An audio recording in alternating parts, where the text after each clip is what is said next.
ఇంత మోసమా, ఇంత దారుణమా? నేనైతే కస్టమర్స్ ఇలా కూడా ఉంటారని అస్సలు కలలో కూడా ఎక్స్పెక్ట్ చేయలేదు.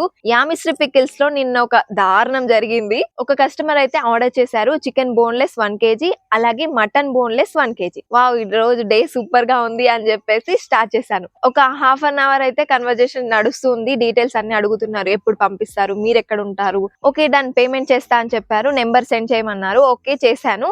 చేసిన తర్వాత స్క్రీన్ షాట్ అయితే పంపించారు 2600. నేనైతే స్క్రీన్ షాట్ కి ఓకే అని చెప్పి చెప్పలేదు, ఎందుకంటే నేను చెక్ చేసుకుంటున్నాను. సో 1 అవర్ అయింది, 2 అవర్స్ అయింది, మనీ అయితే రిసీవ్ అవ్వలేదు. తన డీటెయిల్స్ చెక్ చేసి నెంబర్ కి కాల్ చేశాను. చేసి చెప్తే ఓకే అండి, హిస్టరీ పంపియండి, నాకైతే మనీ రిసీవ్ అవ్వలేదు, ఎక్కడ మిస్టేక్ అయిందో తెలియదు.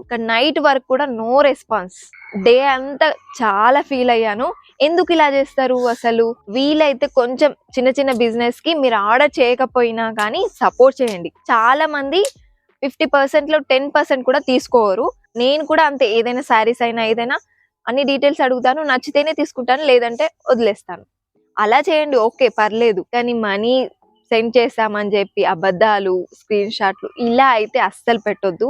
అండ్ చిన్న చిన్న బిజినెస్ చేసే వాళ్ళు 1కి 2 సార్లు చెక్ చేసుకోండి. స్క్రీన్ షాట్ ని కూడా నమ్మద్దు. చాలా ఫేక్ యాప్స్ వచ్చాయి, గుర్తుంచుకోండి. సో ఇలా అయితే ఎవరిని బాధ పెట్టకండి ప్లీజ్. నెక్స్ట్ వీడియోలో కలుద్దాం. బాయ్.